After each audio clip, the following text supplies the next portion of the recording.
Morning voice എന്ന പ്രതിദിന വചനധ്യാന പരമ്പരയിലേക്ക് ഏവർക്കും സ്വാഗതം.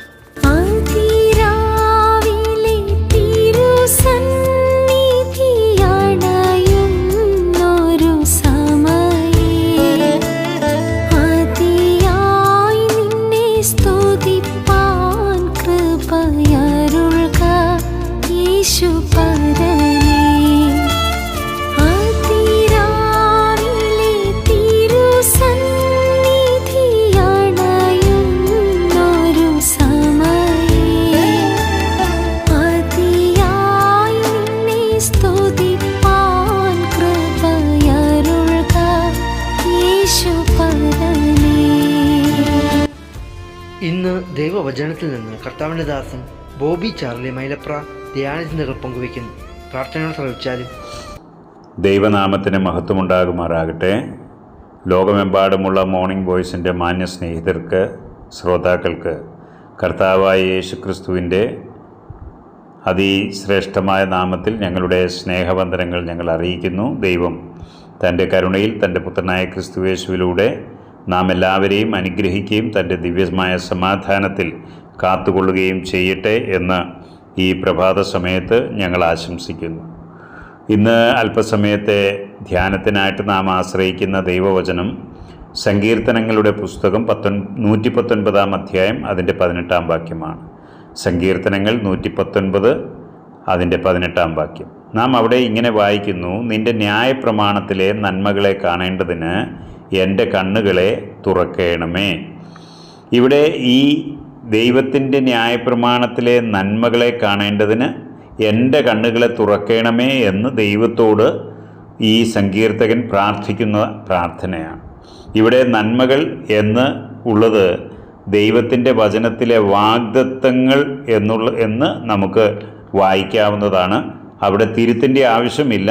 ആ നന്മകൾ എന്ന വാക്കിനെ വാഗ്ദത്തങ്ങൾ എന്ന് വ്യാഖ്യാനിക്കുവാൻ ദൈവത്തിൻ്റെ പരിശുദ്ധാത്മാവ് നമുക്ക് കൃപ തരുന്നു. അപ്പോൾ അങ്ങനെയെങ്കിൽ നമ്മെ സംബന്ധിച്ചിടത്തോളം ഇത് നമ്മുടെ ഒരു പ്രാർത്ഥനയാണ്. ഇന്ന് രാവിലെ നാം ദൈവത്തോട് പ്രാർത്ഥിക്കുന്നത്: ഞങ്ങളുടെ കർത്താവായ ദൈവമേ, അങ്ങയുടെ ന്യായപ്രമാണത്തിലെ, അങ്ങയുടെ തിരുവചനത്തിലെ എനിക്കായിട്ട് ഒരുക്കി വച്ചിരിക്കുന്ന വാഗ്ദത്തങ്ങളെ കാണേണ്ടതിന് ഞങ്ങളുടെ കണ്ണുകളെ തുറക്കേണമേ എന്ന ആത്മാർത്ഥമായിട്ട് ദൈവത്തോട് നമുക്ക് പ്രാർത്ഥിക്കുവാനായിട്ട് സാധിക്കും. എൻ്റെ പ്രിയപ്പെട്ടവരെ, നാം ഈ ദൈവവചനത്തിൽ ദൈവം നമുക്ക് വേണ്ടി മുൻകരുതിയിരിക്കുന്ന ഈ വാഗ്ദത്തങ്ങളെ കാണുവാൻ സാധിക്കണമെങ്കിൽ നാം നിരന്തരമായി ദൈവവചനം വായിക്കുകയും ധ്യാനിക്കുകയും ചെയ്യുന്നത് നമ്മുടെ ജീവിതചര്യയാക്കി മാറ്റണമെന്നുള്ളത് വളരെ അത്യാവശ്യമായ കാര്യമാണ്. ദൈവം അത് നമ്മെക്കുറിച്ച് ആഗ്രഹിക്കുന്നു. നമുക്ക് ജീവനും ചൈതന്യവും പകർന്നു നൽകുന്ന ഒന്നാണ് ദൈവത്തിൻ്റെ വചനം എന്നുള്ളത്.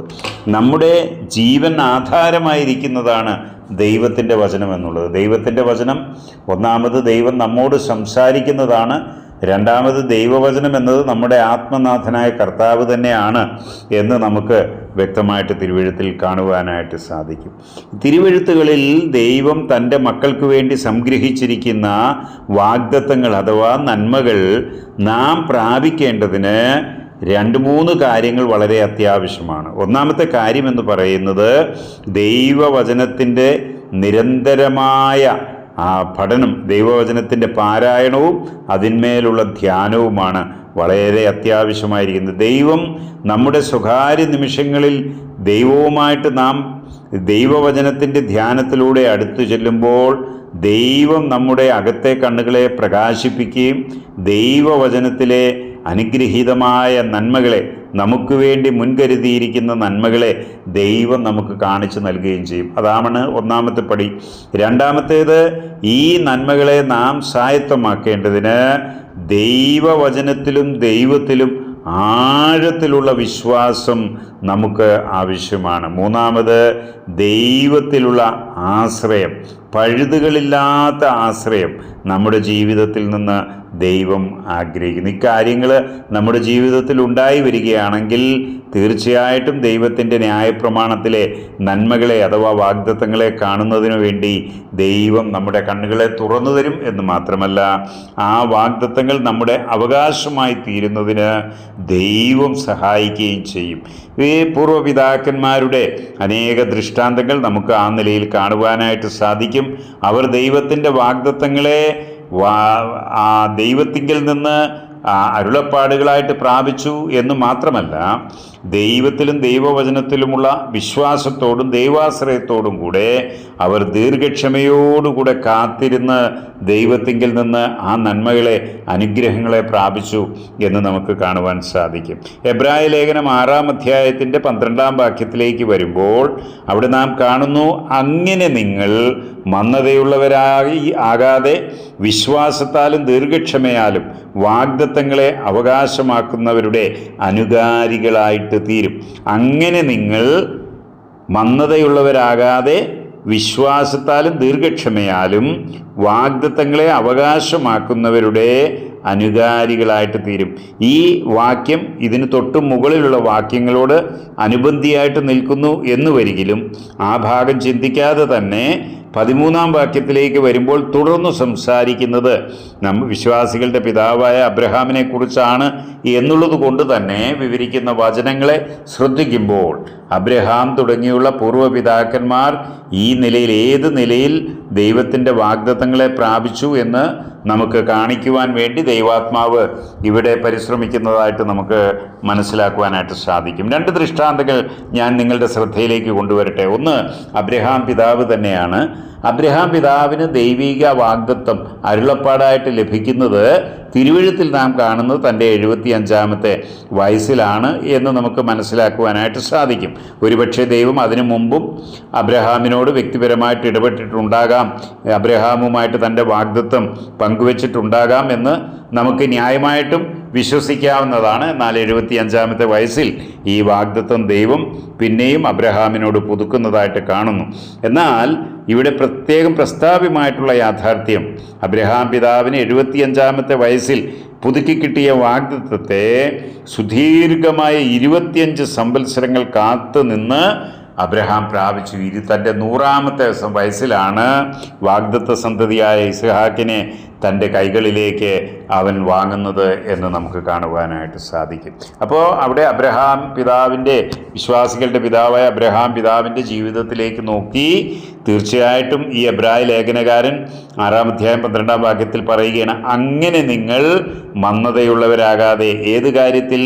വിശ്വാസത്തിലും ദീർഘക്ഷമയിലും ദൈവാശ്രയത്തിലും മന്ദതയുള്ളവരാകാതെ വാഗ്ദത്തങ്ങളെ ദീർഘക്ഷമയോടുകൂടി അവകാശമാക്കുന്നവരുടെ അനുകാരികളായിട്ട് തീരണം. നമ്മുടെ ജീവിതത്തിൽ ആവശ്യമായിരിക്കുന്ന ചില ഗുണവിശേഷങ്ങൾ. തുടർന്ന് ഇസ്ഹാക്കിൻ്റെ ജീവിതത്തിലേക്ക് നോക്കുമ്പോൾ 40-ാമത്തെ വയസ്സിൽ താൻ റിബേക്കയെ തൻ്റെ ഭാര്യയായിട്ട് പരിഗ്രഹിക്കുന്നതായിട്ട് നാം കാണുന്നു. എന്നാൽ റിബേക്ക മച്ചിയായിരുന്നു, അവൾക്ക് മക്കളുണ്ടായിരുന്നില്ല എന്ന് വായിക്കുന്നിടത്ത് ഇസ്ഹാക്ക് ഈ ദൈവത്തിൻ്റെ വാഗ്ദത്വത്തിൽ സംശയിക്കാതെ തൻ്റെ ഭാര്യയ്ക്ക് വേണ്ടി 20 വർഷം പ്രാർത്ഥനയോടെ കാത്തിരുന്നു. അങ്ങനെ അവൻ്റെ പ്രത്യാശയ്ക്ക്, അവൻ്റെ ദൈവാശ്രയത്തിന്, ദൈവത്തിലുള്ള അചഞ്ചലമായ വിശ്വാസത്തിന് പ്രതിഫലമായി 60-ാം വയസ്സിൽ റിബേക്ക അവന് വേണ്ടി ഏശാവിനെയും യാക്കോബിനെയും പ്രസവിക്കുന്നതായിട്ട് നമുക്ക് കാണുവാൻ സാധിക്കും. മച്ചിയായിരുന്നവൾ ഇസ്ഹാക്കിൻ്റെ പ്രാർത്ഥന കേട്ട് ദൈവം അവൾക്ക് 2 മക്കൾ, ഇരട്ടക്കുഞ്ഞുങ്ങളെ നൽകുകയാണ്, ഏശാവിനെയും യാക്കോബിനെയും. നമ്മുടെ ദൈവത്തിൻ്റെ വാഗ്ദത്തങ്ങളിലുള്ള വിശ്വസ്തത ആ നിലയിൽ നമുക്ക് മനസ്സിലാക്കുവാനായിട്ട് സാധിക്കും.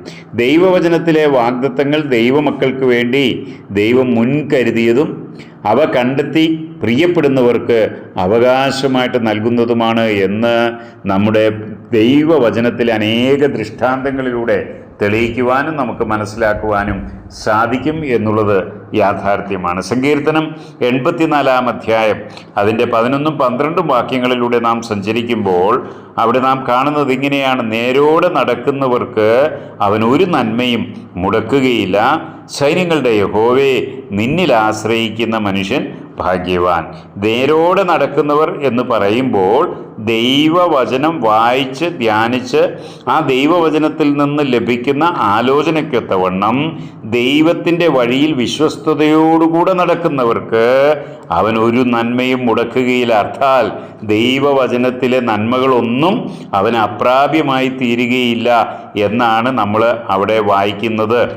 ആ കാര്യത്തിൽ യാതൊരു സംശയവുമില്ല. അത് ദൈവം നമുക്ക് തൻ്റെ വചനത്തിലൂടെ നൽകുന്ന ഉറപ്പാണ്. അതുമാത്രമല്ല, ദൈവമക്കളുടെ അനുഭവമാണ് എന്നുള്ളത് യാഥാർത്ഥ്യമാണ്. എൻ്റെ പ്രിയപ്പെട്ടവരെ, ദൈവവചനത്തിലുള്ള നന്മകളെ കണ്ടെത്തുന്നതിനും അത് അവകാശമാക്കുന്നതിനും ചില കാര്യങ്ങൾ വളരെ അത്യാവശ്യമാണെന്ന് ഞാൻ മുൻ പറഞ്ഞത് ഒന്നുകൂടെ ഓർമ്മിപ്പിച്ചുകൊണ്ട് ഞാൻ എൻ്റെ ലഘുഭാഷണം ഇവിടെ അവസാനിപ്പിക്കട്ടെ. ഒന്നാമതായിട്ട്, ദൈവവചനത്തിൻ്റെ നന്മകളെ കാണത്തക്ക വിധം നമ്മുടെ കണ്ണുകൾ തുറക്കപ്പെടേണ്ടത് ആവശ്യമാണ്.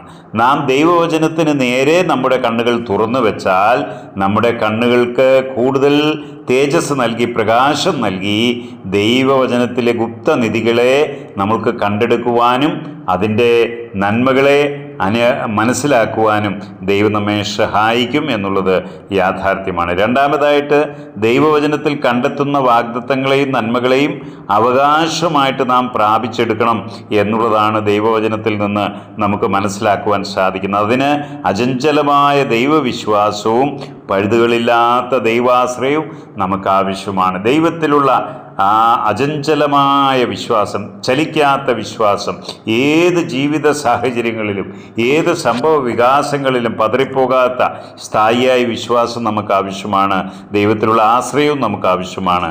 മൂന്നാമത്തത്, ഈ വാഗ്ദത്തങ്ങൾ നൽകുന്ന ദൈവത്തിൻ്റെ നല്ല സമയത്തിനായിട്ട് ദീർഘക്ഷമയോടുകൂടെ കാത്തിരിക്കുകയും വേണം. ദൈവം നമ്മെ ഈ വചനങ്ങളാൽ സഹായിക്കട്ടെ. ഈ നിലയിൽ മന്ദതയുള്ളവരാകാതെ ദൈവത്തിലുള്ള അചഞ്ചലമായ വിശ്വാസത്തോടും ദൈവാശ്രയത്തോടും ദീർഘക്ഷമയോടും കൂടെ ദൈവവചനത്തിലെ നന്മകളെ കണ്ടെത്തി അത് അവകാശമാക്കുന്നവരായി നമുക്ക് തീരാം. ദൈവം ഈ വചനങ്ങളാലും ദൈവത്തിൻ്റെ പരിശുദ്ധാത്മാവിനാലും ഇന്ന് പ്രഭാതത്തിൽ നാം ഓരോരുത്തരെയും അനുഗ്രഹിക്കുമാറാകട്ടെ. ഈ വചനം നമുക്ക് അനുഗ്രഹിച്ചു നൽകുമാറാകട്ടെ. ആമേൻ.